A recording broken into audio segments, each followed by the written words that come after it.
सभी धर्मों में जन्मे सभी संतों गुरुओं और महान पुरुषों को नमन करता हूं।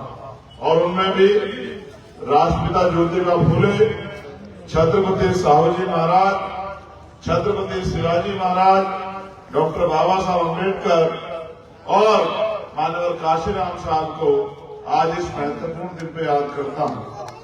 अंकुश जो मेरे प्यारे छोटे भाई हैं, पिछले लंबे समय से इस क्षेत्र की सेवा कर रहे हैं और जब जब किसी भी कमजोर को या किसी भी परेशान को उनकी जरूरत पड़ी, उन्होंने दिन रात नहीं देखी, उन्होंने आपकी ताकत बनने का काम किया, आपकी परेशानियों को खत्म कराने में जो भी उनका योगदान हो सकता था वो योगदान देने का काम किया।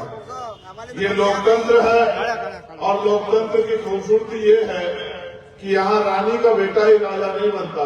यहाँ पैसे वाले उद्योगपति या माफियाओं के लिए आगे बढ़ने के अवसर के साथ साथ यहाँ गरीब का बेटा भी आगे बढ़ सकता है।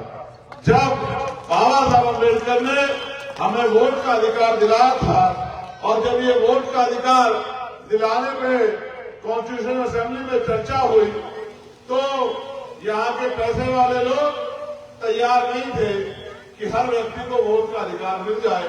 कोई कहता था कि वोट का अधिकार उनको मिलना चाहिए जो लोग लगान देते हैं, कोई कहता था उनको मिलना चाहिए जो व्यापारी हैं, कोई कहता उनको मिलना चाहिए जो पढ़े लिखे हैं। लेकिन बाबा साहब अम्बेडकर ने कहा कि जब चंद लोग फैसला करेंगे लोकतंत्र में तो ये लोकतंत्र नहीं होगा। लोकतंत्र तब असली लोकतंत्र होगा जब अंतिम व्यक्ति फैसला करेगा कि उनके क्षेत्र में बेहतर से बेहतर उम्मीदवार कौन होगा और वो किसको वोट देके कामयाब बनाना चाहते हैं। आपको याद होगा और मैंने इतिहास पढ़ा है कि आजादी से पहले यहाँ राजशाही थी और रानी का बेटा पैदा होते उसके माथे पे लिखा जाता था कि ये राज करेगा। बाबा साहब ने उस पूरी व्यवस्था को जड़ से खत्म कर दिया और हमारी उंगली में इतनी ताकत दे दी कि हम अपनी उंगली के बलबूते चाहे जिसको कुर्सी में बिठा दे और चाहे जिसको कुर्सी से पटक दे। आपने लंबे समय से कभी किसी को और कभी किसी को मौका दिया, उन्होंने मौका लिया और अपने अपने परिवार के बारे में सोचा और जब उनको मौका मिला तो आप तो आगे नहीं बढ़े लेकिन आपकी समस्याएं बढ़ती गई।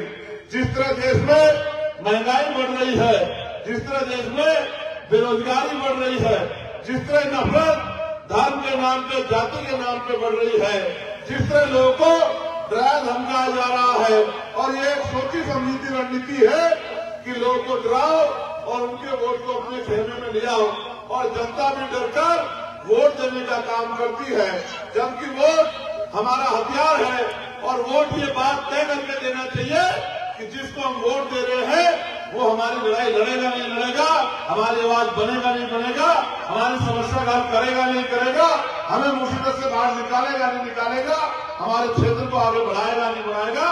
आप महसूस करके देखो, बिजली के दाम से लेके और चाहे अच्छे स्कूल बनाने का मामला हो, चाहे अच्छे कॉलेज बनाने का मामला हो, चाहे अच्छे हॉस्पिटल बनाने का मामला हो, चाहे अच्छी सड़कें बनाने का मामला हो या किसी और तरीके से आम जनता के दुख दूर करने का मामला हो, सारे काम की जिम्मेदारी सरकारों की है और जनता वोट देती है और फिर उम्मीद करती है कि सरकार उनके लिए काम करेगी। लेकिन कई बार ये देखा गया है कि जिनको आप वोट देते हो वो चुनाव में तो दिखाई देते हैं लेकिन चुनाव के बाद 5 साल दिखाई नहीं देते, फिर आप उनको ढूंढते फिरते हो।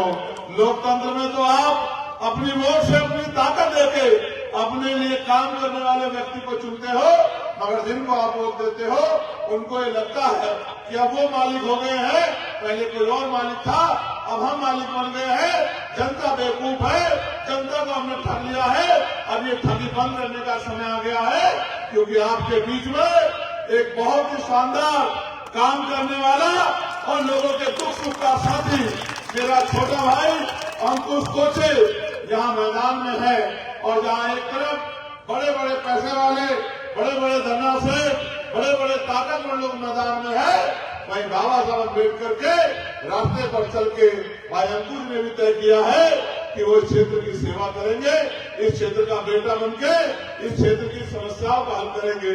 और मैं तो महाराष्ट्र को सुनता हूं, रोजगार की बात होना हो, महंगाई पे लगाम की बात होना हो, लेकिन यहां से जैसे चुनाव की शुरुआत हुई थी तो यहां बांटने की, डराने की और तमाम तरह से चुनाव को मुद्दों से हटा के और धार्मिक मामलों पर लाने के लिए तमाम प्रयास किए गए। और मैंने ये भी देखा कि यहां से जिस तरह से नबी के शान में जो है अपमानजनक शब्द कहे गए, उनको जो है अपमानित करने का प्रयास किया गया और उसके बाद एक नफरत का माहौल बनाने का प्रयास किया गया। ये आप अगर नहीं समझे हो तो समझ लो, ये मिली जुली सोची समझी साजिश है कि जब वो कुछ कहेंगे तो इधर से भी गुस्से में कोई कुछ कहेगा और जनता का ध्यान मुद्दों से हट जाएगा। ये वोट हमारा हथियार है, ये वोट तय करेगा कि अगले 5 साल आपकी बस्तियों में क्या होगा, आपके यहाँ स्कूल कॉलेज हॉस्पिटल बनेंगे नहीं बनेंगे, आपके पढ़े लिखे बच्चों को रोजगार मिलेगा नहीं मिलेगा, और जो समस्याएं आपके क्षेत्रों की हो, चाहे सड़कों की हो, चाहे बिजली की हो, चाहे पानी की हो या कानून व्यवस्था अच्छी करने की हो, इनका हल होगा नहीं होगा। मैं तो दिल्ली में हूँ पार्लियामेंट में, और जब भी चाहे महाराष्ट्र से जुड़ा मामला हो, चाहे झारखंड से जुड़ा मामला हो, चाहे कर्नाटक का जुड़ा मामला हो, या देश में कहीं भी किसी भी कर्मचारी, किसी भी अधिकारी, आम जनता से जुड़ा मामला हो, जो भी मेरी जानकारी में आता है मैं उनकी आवाज उठाने का काम करता हूं। और मैं ये सोचता हूं कि यहाँ भी ऐसे कुछ लोग हों जो असेंबली में आपकी आवाज उठा के आपकी समस्या को हल कराने का काम करें। मुझे नहीं पता कि आप अपनी असेंबली सुनते हो नहीं सुनते हो। अगर आप सुनते हो तो आप सोचो कि जिसको आपने पिछली बार एमएलए बनाया था वोट देके, क्या 5 बार आपने उसको अपनी असेंबली में आपके क्षेत्र की समस्याओं के लिए आवाज उठाते सुना? क्या आपने 5 बार उसको आपके क्षेत्र में तरक्की करने के लिए और उद्योग धंधे लगा के रोजगार देने के लिए सुना? मुझे कहने में कोई परहेज नहीं है कि यहाँ के नौजवानों को भी रोजगार के लिए इधर उधर जाना पड़ता है, और ये एक सोचा समझा षड्यंत्र है। इसके पीछे असली मकसद ये है कि आप अपनी वोट का सही प्रयोग न कर पाओ, क्योंकि जब आप रोजगार की तलाश में बाहर निकलते हो तो फिर आप सिर्फ वोट लेने के लिए नहीं आते, इतनी जागरूकता नहीं है। ये सोची समझी साजिश है पैसे वाले लोगों की। उन्होंने सिस्टम इसलिए बनाया है कि पैसे वाले राज करते रहे। मैं तो ये मानता हूं कि अब तो आप समझदार हो गए हैं, अब तो अपनी वोट की वैल्यू समझने लगे हैं, अब तो आप गुमराह नहीं होने वाले हैं। मेरी बहुत सी माताएं बहनें भी यहाँ बैठी हैं, इनके मन में भी बहुत से सपने होंगे और ये भी सोचती होंगी कि इनके जीवन में भी बदलाव होगा। मैं तो ये समझता हूँ बदलाव का एकमात्र तरीका वो है कि जिससे आप 5 साल में एक बार आपको अवसर मिलता है कि उस 5 साल में जितना मत का प्रयोग करने जाते हो, उस मत से क्या तो शक्ति का निर्माण करो, क्योंकि वोट 2 धारी तलवार है। अगर आपने अपनी समस्या के हल के लिए जिम्मेदार व्यक्ति को दी तो आपकी समस्या का हल होगा, और अगर आपने लापरवाही में किसी और को दे दी तो फिर आपकी परेशानियों में बढ़ोतरी होगी। इसलिए जब मैं वहां से चल के यहाँ आया हूँ तो ये उम्मीद लेके आया हूँ और ये विश्वास दिलाने आया हूँ कि भाई हमको आपका बेटा उनके क्षेत्र की सेवा करेंगे। अगर आपका आशीर्वाद उन्हें मिला और आपने उनको ताकत दी तो मैं लिख के देता हूँ कि फिर किसी दूसरे नेता की आपको जरूरत नहीं पड़ेगी। ये दूसरे चंद्रशेखर आजाद बन के यहाँ आपकी समस्याओं को हल करने का काम करेंगे। मैं तो ये मानता हूँ चींटी चींटी के पीछे चलती है, भेड़ भेड़ के पीछे चलती है। चींटी चींटी के पीछे चलती है, भेड़ भेड़ के पीछे चलती है। और अगर हम पढ़ लिख के अम्बेडकरवादी बन गए हैं और अपने साथियों के साथ नहीं चलेंगे तो शक्ति का निर्माण कैसे होगा, और बिना शक्ति के निर्माण के आप कैसे बदलाव करोगे अपनी जिंदगी में। 300-400 रुपए की मजदूरी से जीवन बदलने वाला नहीं है साथियों। आपको ताकत बनानी पड़ेगी, चाहे तो ठगे जाने के ठग के इस तरह ठगे जा रहे हो, ठगे जाने के बाद बना लेना, या फिर आपका मौका आ गया है कि आप इस बार अपनी ताकत बना लो। और ये ताकत बनाने के लिए ज्यादा कुछ करने की जरूरत नहीं है। ये वोट करोड़ों रुपए से कीमती है। ये वोट तकदीर बदलने वाली है। ये वोट आपके बच्चों को और आपके भविष्य के निर्माण को ताकत देने वाली है। ये वोट आपकी बात को असेंबली तक पहुंचाने वाली ताकत है। आप लाखों की संख्या में इकट्ठे होकर असेंबली में नहीं जा सकते। आप अपना नुमाइंदा चुन के भेजते हो, जिसमें आप ये भरोसा करते हो कि वो आपकी आवाज बनने का काम करेगा। और यही लोकतंत्र है, जिस लोकतंत्र की वजह से आज देश के प्राइम मिनिस्टर भी भारतीय संविधान को नतमस्तक होते हैं और संविधान की जय जयकार करते हैं। जबकि आप अपने ये भी जानते हैं कि कभी इन लोगों ने संविधान का सम्मान नहीं किया और हमेशा संविधान को नुकसान पहुंचाने का काम किया और लगातार निजीकरण करके आपके आरक्षण को भी नुकसान पहुंचाने का काम किया और आपके बच्चों के सपनों को भी खत्म करने का काम किया। मैंने तो सरकार को यहां देखा कि सरकार ने एक योजना चलाई है, बहन योजना के नाम से, जिसमें वो सीधे पैसे दे रहे हैं। हमने तो गांव में सुना था कि पहले चुनाव से कुछ दिन पहले पैसे वाले लोग आते थे और आपकी बस्तियों में आके वोट खरीदने के लिए नोट देते थे। वोट खरीदने के लिए नोट देते थे और उस नोट के आधार पर आपसे कहते थे कि ये नोट आप रख लो और वोट हमें दे देना। जनता भोली वाली थी, वोट दे देती थी और नोट रख लेती थी। लेकिन आज मैं देख रहा हूं ये जितनी स्कीमें चल रही है, ये सारी स्कीमें आपकी वोट को खरीदने के लिए है। ये आपके हितैषी लोग नहीं है। अगर ये आपके हितैषी होते तो 5 साल ये स्कीम चला के आपको लाभ देने का काम करते। चुनाव के समय आपके खातों में पैसे डाल के आपकी कीमती वोट को लेकर आपके भविष्य को बर्बाद करने का काम नहीं करते। मैंने तो मुंबई में मैं एक दिन गया, चुनाव के दौरान पता लगा सारे टोल फ्री कर दिए। ये अभी तो टोल फ्री करे हैं, ये दिन चुनाव खत्म हो जाएगा, टैक्स बढ़ा के ये सारा पैसा आपकी खाल से निकालने का काम ये सरकार में बैठे लोग करेंगे। मेरी इस बात को याद रखना। यहाँ पे कहते हैं 500 रुपए का सिलेंडर मिलेगा, जहां जहां इनकी सरकारें हैं वहां 1000 रुपए का सिलेंडर भी बड़ी मुश्किल से मिलता है। मैं तो बस आपको आगाह करना चाहता हूं कि आपको समझदारी से काम लेना है और अपनी ताकत बढ़ानी है। और ताकत तब बनेगी जब नेता आपकी पहुंच के अंदर होगा, नेता आपके करीब होगा। नेता को आपको ढूंढना नहीं पड़ेगा। जिसको आप वोट देते हो वो आपकी समस्या पे आपके एक आवाज में खड़ा मिलेगा। मैं नहीं मानता कि अंकुश के परिवार में कोई पहले नेता रहे होंगे। जहां तक मैं जानता हूं, ये पहला आदमी अपने परिवार से, एक गरीब का बेटा जिसने हिम्मत जुटाई है। तो हम सब लोगों की ये जिम्मेदारी बढ़ती है कि हम इनके हाथों को मजबूत करें और इनको इस लड़ाई को आगे बढ़ाने का मौका दें। और धीरे धीरे जब आप समझदारी से इस काम को आगे बढ़ाओगे तो मेरा विश्वास है कि आज जो संख्या है, आने वाले 7-8 दिन में इससे कई गुना संख्या बढ़ जाएगी। और मेरा छोटा भाई अंकुश यहीं से आपके वोटों से विधानसभा में चुन के जाएगा। हमारे यहाँ एमएलए कहते हैं, आपके यहाँ आमदार कहते हैं। तो मैं आपसे बस ये कहने आया हूँ, अभी हमारे थे तो टोल में वो पूछता है कि कौन बैठे हैं। हमारे साथी कहते थे कि सांसद जी बैठे हैं। मैंने उनको कहा कि सांसद जी नहीं मानते, यहाँ खासदार मानते हैं। आप इनको बता दो कि खासदार बैठे हैं तो इनको समझ में आ जाएगा कि कौन बैठा है। हालांकि अच्छी बात यह है कि आपने संघर्ष से इस चेहरे को इतना कामयाब बनाया है कि सब लोग इस बात को जानते हैं कि चंद्रशेखर आजाद कौन है। चंद्रशेखर आजाद आपकी अपनी आवाज है जो दुर्ग जाति के खिलाफ हमेशा खड़ी रहती है और जो बिकाऊ नहीं है, जो टिकाऊ है, जो देश के प्राइम मिनिस्टर से भी सवाल पूछने की हिम्मत रखती है और देश के हर एक नागरिक के साथ साथ देश के अन्य व्यक्ति की आवाज उठाने की ताकत भी रखती है। मैं आपसे कहना चाहता हूं, भाई अंकुश जी के साथ साथ यहाँ नरेंद्र ढोणे जी जो हिंगाना विधानसभा से, और प्रशांत बंसोड़ जी, ये भी मेरे छोटे भाई हैं, ये भी बहुत मेहनती हैं। मैंने इनसे भी आग्रह किया था कि समय कम है, आप सब लोग वहीं आ जाना, वहीं मैं आपके लिए अपील कर दूंगा। ये कामठी विधानसभा से और सचिन कुमारे दक्षिण नागपुर से, अमित भीमटे चिमूर से, चेतन नवासा आर मोरी से, प्रमोद रावत दिलगिर से और मारुति बसमें पुसद विधानसभा से और देवानंद पाइकराव उमरखेड़ से।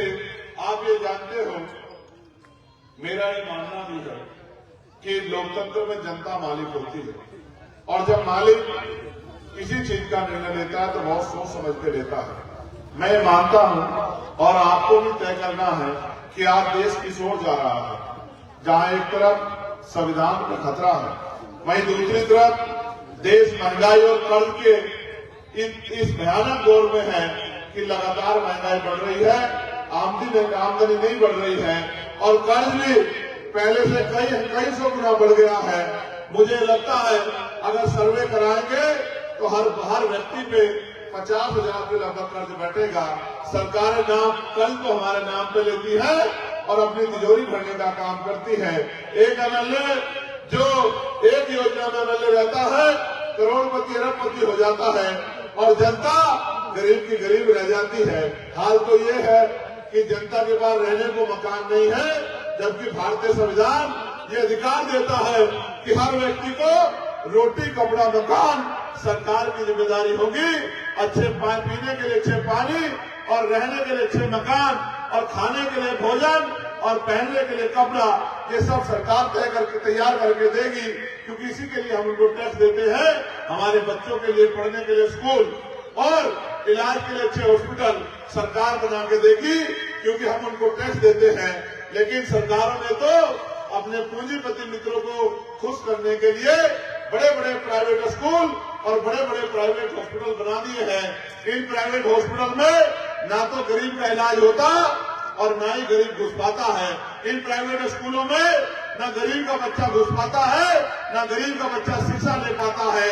इसलिए मैंने पार्लियामेंट में केंद्र सरकार से कहा था, अगर वाकई में बाबा साहब अम्बेडकर के सपनों को पूरा करना है तो एजुकेशन पॉलिसी ऐसी होनी चाहिए कि जहां मुख्यमंत्री का बच्चा पढ़ता है वही यहाँ मजदूर का बच्चा भी उस स्कूल में पढ़ना चाहिए, तभी जाके बदलाव होगा। आप महसूस करके देखिए, जो सरकार ये कहती है हमने गरीबों के लिए अच्छे स्कूल बनाए, जो सरकार ये कहती है हमने अच्छे हॉस्पिटल बनाए, वो अपने बच्चों को विदेश में पढ़ाती है या प्राइवेट स्कूल में पढ़ाती है और अपना इलाज प्राइवेट हॉस्पिटल में कराते हैं या विदेशों में कराते हैं और जनता को ये कहते हैं कि हम आपके लिए बहुत अच्छा काम कर रहे हैं।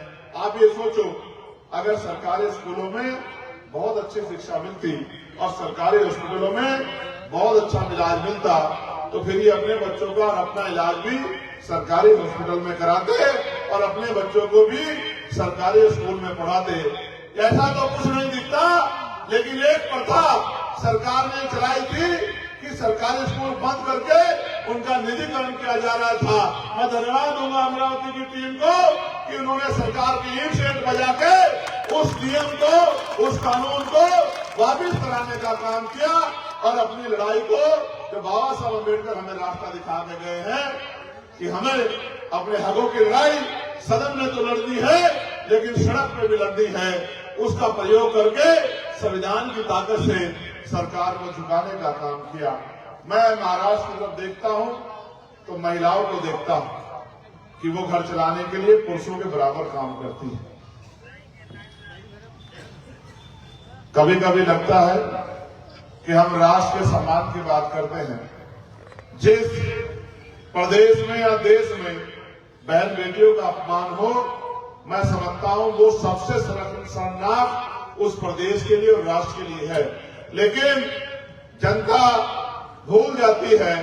2-3 महीने सर्वे कहता है कि जनता की याददाश्त रहती है।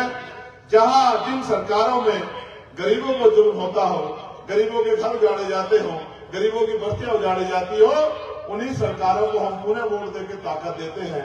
मैं पुणे में गया, वहां उद्योगीकरण के नाम पे गरीबों से उनकी बस्ती उजाड़ी गई और उनको पिंजरों में बंद कर दिया गया।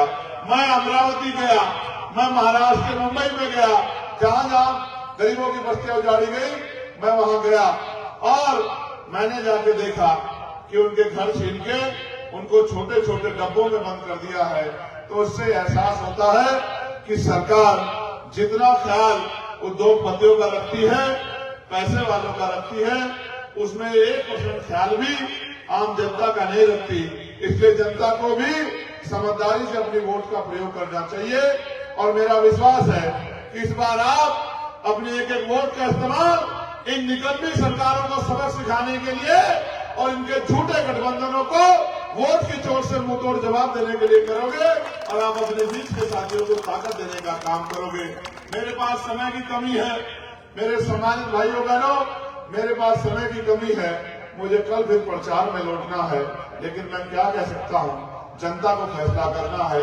आप अगर चाहो तो आपके बीच के नौजवान आपके क्षेत्र की सेवा करने के लिए सड़कों में, मैदान में तो है, लेकिन असेंबली में भी आपके आवाज बनने का काम कर सकते हैं अगर आपका सहयोग इनको मिल जाए। और मैं तो विश्वास दिला के कहता हूं कि हम दिल जीतने के लिए लड़ाई लड़ रहे हैं, चुनाव जीतने के लिए नहीं।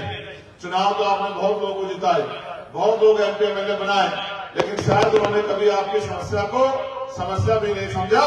अगर समस्या समझा होता तो आपकी जिंदगी में बदलाव होता।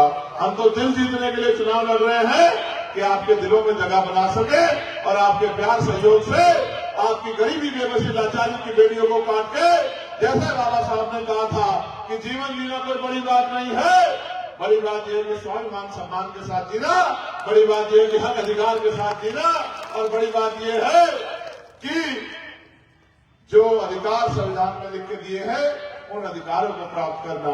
मैं तो बस आपसे कहना चाहता हूं, कैसे बचाओगे संविधान जब संविधान के सिपाही आपकी असेंबलियों में नहीं होंगे, आपकी विधानसभा में नहीं होंगे, तो संविधान के खिलाफ जब कोई कानून बनेगा तो आपकी आवाज कौन उठाएगा।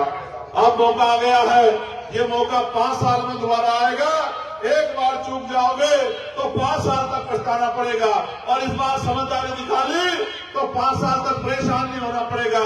जिन दफ्तरों में घूमते हो सरकारी, वो अधिकारी कर्मचारी आपके दरवाजे पर आएंगे और ये कहा करेंगे कि आपके आमदार अंकुश कोचे जी ने कहा है कि मेरी मां बहनें सरकारी दफ्तरों में लाइन नहीं लगाएंगी, उनको काम तुम्हें घर में आगे करना पड़ेगा, उनकी बस्ती में आगे करना पड़ेगा, उनकी मदद वहीं आगे करनी पड़ेगी जिसके लिए आज लाइन लगानी पड़ती है। मैं आपका धन्यवाद।